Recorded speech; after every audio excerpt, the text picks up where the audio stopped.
Hi guys, welcome to Girl Boss, a podcast where we talk about how different women in amazing fields but acing it went from 0 to 1. All the earning, whatever went away, and I got to pocket 2 lakhs in those days. In those days. Well done. So if I scale the creativity and I create for more projects, then we are able to earn more. And then when we earn more, we can invest more into different cities. So how does the client game work in your business? So we charge a flat design fee. Okay, per square feet. So it could be anywhere between 1,200 rupees per square feet to 2,000 rupees per square feet. Right. Money will be made and money will go. So you have to figure out how to find a balance.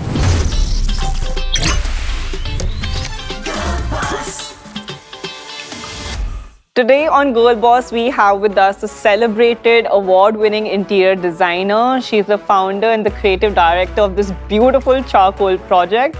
But not only that, guys, she's a dear friend. Please welcome Sussanne Khan. Hi, Suzanne. Hi, Sahiba. I'm so excited. Sweet. I loved your introduction. Thank you so much. And thank you for inviting me to be a part of this. Thank you for inviting us here to do this at your beautiful, beautiful business interior. I don't know how to describe this place. It's nothing short of a museum. Yeah, touch wood. Like this creative journey, as you say, of the Charcoal Project, I think took birth in my head ever since I was a little girl, because I think I accumulated all that energy and I created this place. So we'll talk about that at some point. Actually, I wanted to ask you, because you belong to a family that has been known in the entertainment industry. Not even your immediate family, but like your extended family. You've been surrounded by very creative people, actors. So how come the bug of interior design and creating a niche of your own came about? So, Sahiba, my mom, she was an interior designer of her time. And I'm talking about like 80s, literally. These were the 80s, mid-80s. And she was very popular and she used to do it. At that time, I used to be this little kid who used to love to watch her at, picking colors, and she used to get these Architectural Digest books to the house, and Home Beautiful.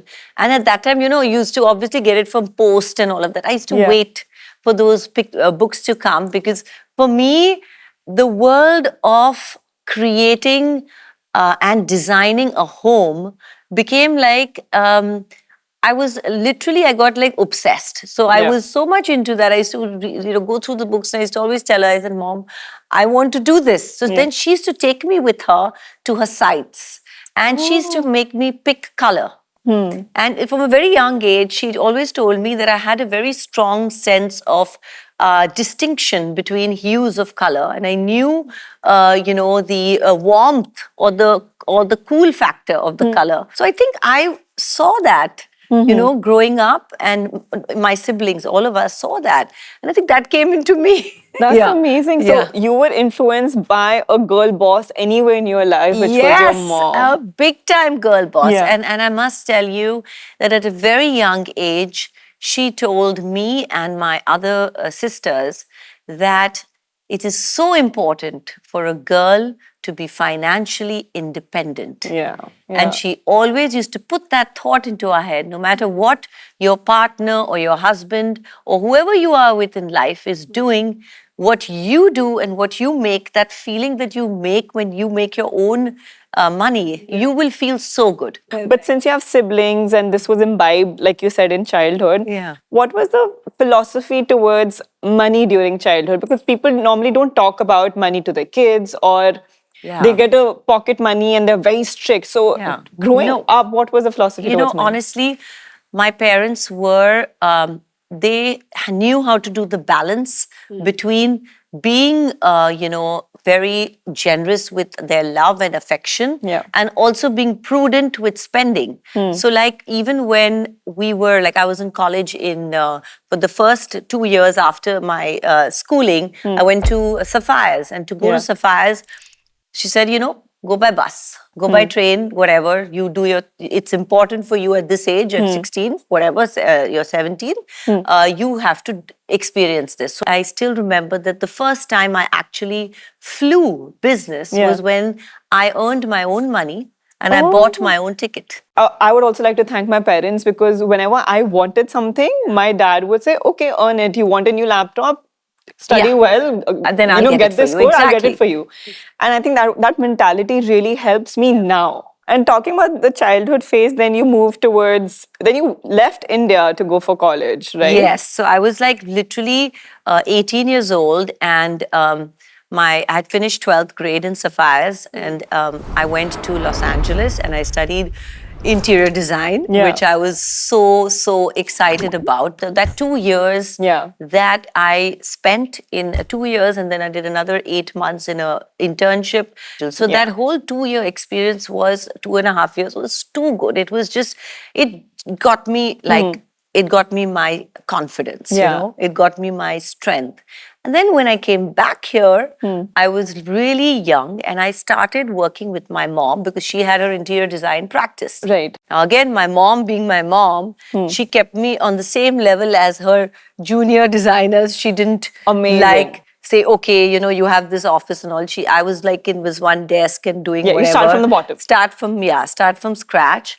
And I started helping her with, then she gave me, I remember, one room, you know, in one house that she was doing. So that's how I started my journey. And I think that there's not one day that goes by that I don't think that, oh my God, you know, thank you, this universe, thank you, God, for giving me this creative passion. Because I think that's amazing. And I can see the passion in your eyes, in your house, everywhere. And, thank you. But I want to check, interior designer is a very, very niche career and people don't know what to study or what degree. So did your degree help, and what exactly did you study?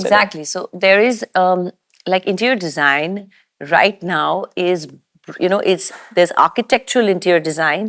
There is more just a styling of just fabrics and wallpapers and that. But what I did was, it was kind of a diploma degree, which like it had lighting, it had space planning, it had renders, like drawing, it had a lot of perspective drawing. So we had submissions every week. It was tough. And in those days, we did not have AutoCAD. So we had to do everything on a drafts table. I used to sketch, and that helps me so much even today. Like today, when I'm explaining something to a client, I just pull out my notepad and I just draw the room the way I want to show it. And tell me about your internships. All I was doing was copying plans, paperwork, and just paperwork and maybe little rendering, because in those days again everything was done by hand. I'm talking about a time when AutoCAD just started. But in your first internship, did you get a paycheck? Did you get a stipend? No, nothing. No, it was free. It was completely free, but it was a lot of experience. Which is extremely important. But do you remember your first paycheck ever? I do. You do? I do. So when I was here, back to mom, back to her business, her practice, and she started giving me her, you know, these small little jobs like that one, one bedroom and all of that. Then she used to give me a pocket money in those days. It was nice. She used to not indulge me with too much, you know. Then I was literally 21, okay, and I got my first entire apartment. Oh, wow. At 21? At 21. Okay. At 21 in Bombay, in Nepean Road. So we did the entire apartment. And in those days, again, nobody had done textured walls. Nobody had done like color textured walls. Everybody was all flat and everything was more. So I think that with the intel I brought in and with the way I did it, I earned in those days, I think out of all the earning, whatever went away, and I got to pocket 2 lakhs In those In days. those days? In those days. Well done. And he loved the house? And oh, he loved the house. He still sometimes bumps into me somewhere. He says, Suzanne, oh my God, how are you? And all. Very sweet. So I'm still like, I know him and all. And he loved the house. He was very happy. And so like that, then from his house, then I got another project. Then from that project, I went to another project. So it was, at that age, when you earn, you feel good. It's a great confidence boost. You feel like, wow, you feel, you feel content at the same time. Then you want to kind of put your energy more into creating, no? Because it motivates you. Yeah. So is that how you got clients? Like it's word of mouth? So it's word of mouth. In those days, I didn't have a store, and I was just working off with my mom. Then it was word of mouth. It was more of just people knew what I was doing. Then I started getting bigger projects. And but then in the middle, at some point, I got married. Now then, when I got married, I took I for about from 25 to literally to 29, for 4 years, I took a little bit of a backseat. Then I became a little bit But laid at that time, back. you could afford to take a backseat because you had worked. Because and I you had hustled worked and I enough. had earned a little bit. Yeah. So I said, chalo, now I want to just chill for something. So I was traveling and doing that thing of traveling and, enjoying that part. Then, strangely, when my firstborn, when I got pregnant with Rehan at 29, is when I got that. And I still remember because the months that I got pregnant, I had this desire to start working again. So I always say that my Rehan is an extremely, he's put into that energy into me to, work harder. That's amazing. So, yeah, I think that before he existed, I was okay. I used to work hard and I was good. But after he, entered my life, I think I really got motivated to work more. And then then I didn't stop. From the time he was literally in my tummy, I was working all 9 months. Yeah. And all 9 months I was working all 9 months. The last 1 month I took off. Even through morning sickness, your belly, I didn't get everything. morning sickness at all. In fact, my energy was like 100. I had 100% energy. Yeah. I gained a lot of weight, but I was energetic. So it was okay, So I used to go to my sites, I used to do my thing, come home, then rest, chill. So last month I took off. When I delivered. Yeah. And And then you bounce back soon. And then I bounced back, not soon. I think that then again, I was working more from home and I had a few assistants. So I was guiding them about how to go about certain things. Yeah. Then I started Charcoal when Rehan and Ridan, literally in 2011, we started Charcoal, 2011.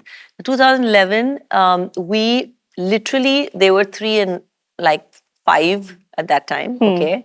And that graph of keeping up with what I was doing at Charcoal, in the beginning, I faced so much flack because everybody was like, oh, she's just a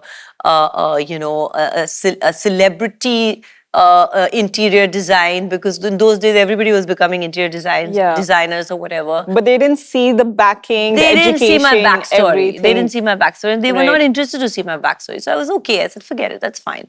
So I kept doing the work. Then I went through a lot of a tough time when I even had to create. I had to create my business, because then you have to figure out.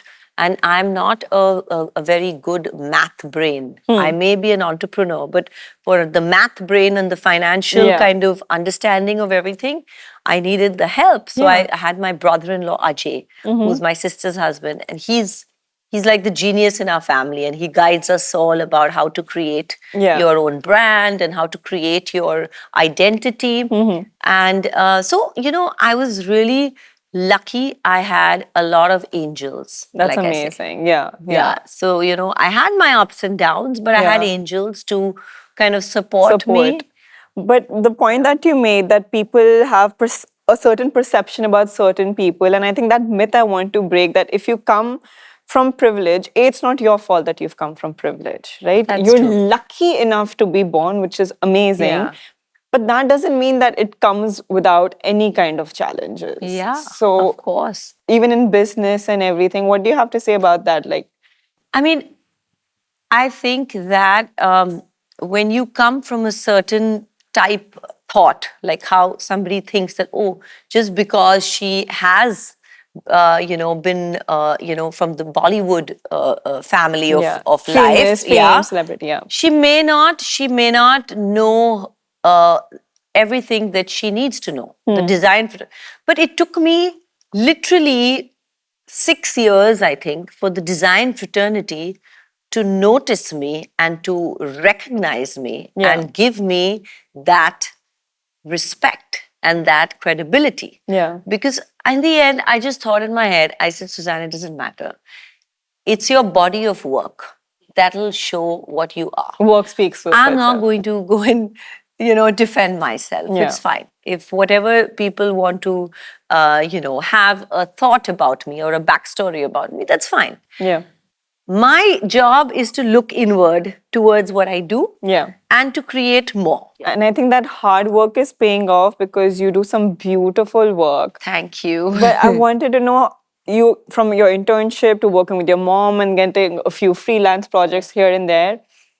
Starting your own venture is probably the biggest risk. Biggest or risk. Biggest risk anyone can take. So how did the idea and that kick, ki chalo, let's start Charcoal Project came up? So again, Sahiba, in those in 2011, Charcoal Project literally, and if you even do the research and figure it out, was the first conceptual home store in India. Yeah. Nobody had thought of, everybody was selling furniture, they were selling things, but they were not selling conceptual design. I don't know if I told you, I've come to Yeah. your store before years ago. When it first started. 2017, 2016. Oh, okay. And I okay. entered and I thought that it's maybe from outside, I Googled something, Yeah. it said Charcoal Project. I entered thinking it's a furnishing store, Yeah. something, I needed pillow covers. I entered and I was blown away. I was like, where am I? What kind of a store? Is this a museum? I was shocked and then somebody helped me. Yeah. But you're right, I Thank had you. seen nothing like it. Thank you. Yeah. Yeah. I mean, like, trust me. And it's not like what you see it now, it's not what it was. Over Yeah. the last literally decade, we've changed it like some 5 times. Mm-hmm. 5 times I was doing renovation, change the color, no, this. All that also is money, no? You have to, so course. whatever you earn goes back into the business, Yeah. right? That's the cycle. So right now, I think that my goal is to just consider, to keep up the the creativity, but to somehow scale the creativity. Okay. So if I scale the creativity and I create for more projects, then we are able to earn more. And then when we earn more, we can invest more into different cities. Then you can expand Exactly. your brand. Expand, everywhere. Yeah. create different cities, do online, all that. Yeah. I think that after 2021, in 2020, the life was disaster. Lots of things happened. And too much of, stress because everybody was like, oh my God, what's happening? And it impacted business and money too. Of course, Okay. impacted business. We had 2 levels. The top level, I gave on rent. Now, in fact, Decathlon, they're renting. Yeah. It's a long lease. And I was, it was okay. I was fine. I said, you know what? I got to do this because I don't need such a big space. I don't need that. Now we're working on something which I'm not going to reveal, but it's something that I'm like putting my heart and soul into, and I'm launching in a different city. Okay. Yeah. So I'm really excited. When that happens, I will call you to cover it. Please do. Yeah. I'm really excited when these things happen. Yeah.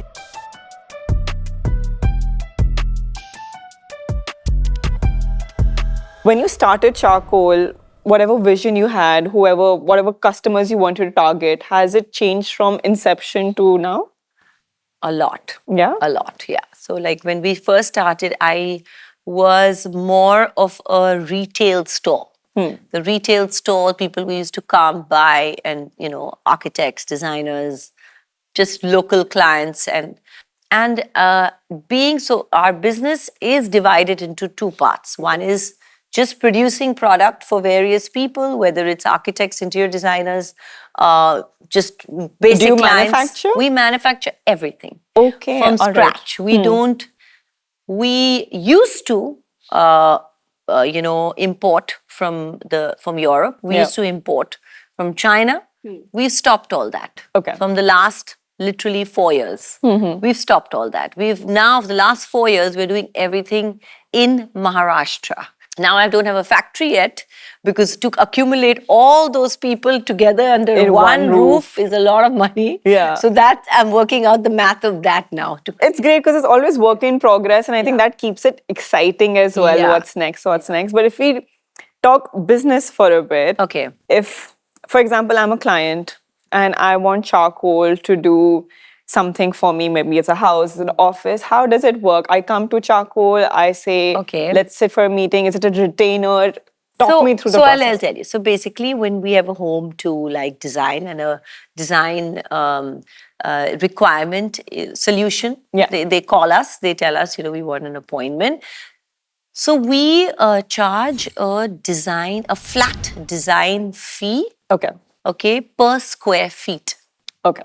We do not take commissions for what the client buys. So suppose if I say that it is 2,000 square feet apartment. Yeah. So 2,000 square feet apartment, depending on the budget of the client, I like to more or less not say no to any work.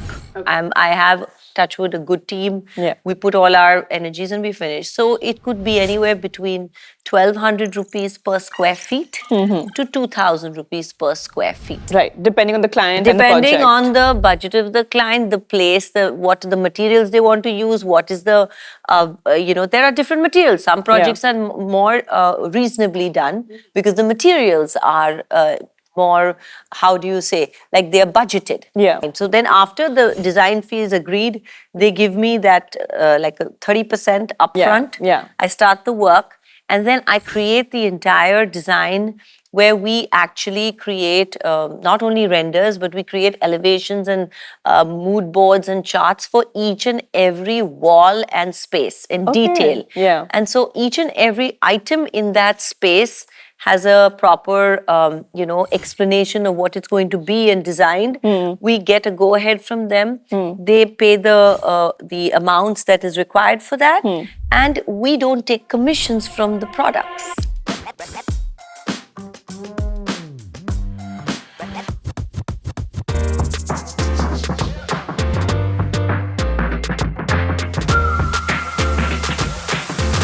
So I met someone, and I mean, a lot of young people keep asking about advice, and I get really awkward about, telling them the right thing because I feel like that's a big responsibility.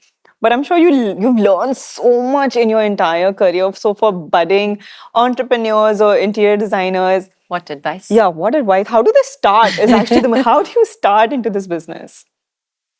Honestly, I think that to create any business that you want to probably create a niche business. That's what entrepreneurship is. You create a niche, something that is probably not there. Yeah. So I think you need to have a bit of guts to do something like that. So besides everything you've learned from your business degree or everything you've learned in your from your family or whatever you may see it, the basic plunge to start something with a conviction is guts. I feel like in the end, and there will be a million or many people who may not agree with what I'll tell you, when I first started this, I can name the people who just told me it's not going to work. Yeah. You're putting in too much of effort, too much of money, it's not going to work. You're going to fizzle out in 1 year. So by the grace of God, we are running 14 years right now. Okay. Yeah. So I just feel that my advice to the youngsters who are getting into a thought through creative business would be, first, don't be scared. You go all in or you go all out. You either go, there's no in between. So that leap is important. There's no in between in this. You have to put in every bit of you. You have to put in every bit of you. Number 3 is that be careful by who your core team is. Yeah. The people who you employ, the people who you have in your core team, they are very important, and they will invariably be a support system. So if you don't have a good core team, then you're in trouble. This is one I've noticed. This is a very important thought. And then the fourth thing is that money will be made and money will go. So you have to figure out how to find a balance. So investing back is important. Investing back is very important. So don't think about your every day or every year gains. Yeah. Of course, it's important. You have to always be a little up. You can't. Right, absolutely. But in the beginning, it may not happen. 1 or 2 years, you will take the hit. Yeah. So I think that you need to have a very strong metal heart for entrepreneur business. Because you will see crazy downs. You will see crazy downs. Yeah. You will see crazy, criticism. Yeah. You will see a crazy amount of failure. You will see failure because everything that you think of will not happen. Yeah. Out of the 5 ideas, maybe 2 ideas will work. Right. The 3 may be terrible. So don't be scared. Yeah.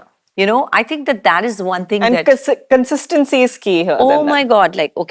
That is persistence, Yeah. perseverance, and everyday practice. Yeah. These 3 things, that's a given.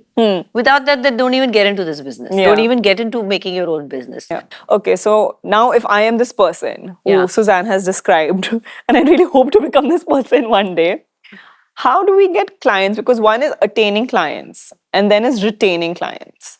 Okay. So how does the client game work in your business? I think that people skills Yeah. and communication and kindness and being nice is a very important thing. Yeah. What I have being learned, a good human. In fact, being good, being real. Forget even good. Being real. Yeah. Being real to an extent where I think every person has their own unique quality of charm or charisma or communication, how you speak, how you communicate your thoughts. All these attract people to you. Yeah. So build on those. Because those things are your jewels. Yeah. Of course, you have to make sure that you keep up with a certain decorum of how you want to appear. Yeah. It doesn't matter about being fat or thin. I don't think that matters. I think what matters is that how you want to present yourself, how you want to appear to be. Because your business is a visual game anyway. It is a visual game. Yeah. You have to have you have to be charming and charismatic. Yeah. And also real, like I said, because when you're real, you attract good energy. Okay, so in today's day and age, social media has become a thing where people they don't even start a business, but they start posting on social media to build a brand, to build a name for themselves. Yeah. And on the other hand, there's networking, where you physically go. But in this line of business, do you think networking helps, social media helps to get clients, to get the word out? Social media, according to me, is superb for endorsing a product. Instagram is a fabulous platform to earn endorsement for a product. It is an important platform to be relevant on. Yeah. But I don't think that you have to sell your soul.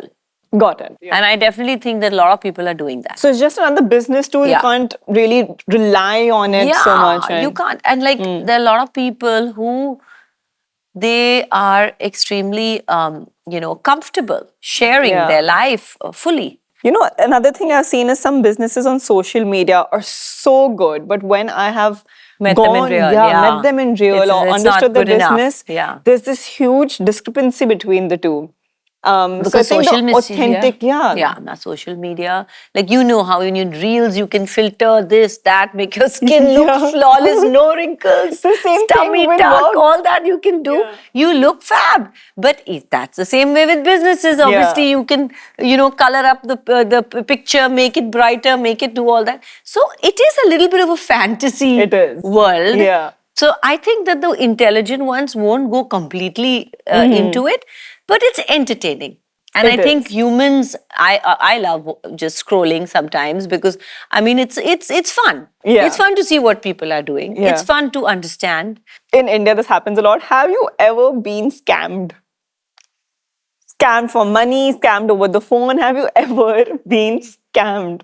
I have been scammed for money, yeah, by a lot of people. Yeah, but people By you a know, lot of people. or some. By people I know, some people, few people who have worked for me in the past. Oh no, yeah. That's why I said it's very important to know who you work, who works with you. Yeah. I have been scammed by clients. I Clients have been scammed you? scammed by one, I won't take the name, but one builder. And I took him to court. I fought a legal battle with him in arbitration for 5 years. Wow. And last year, finally, I won. Congratulations.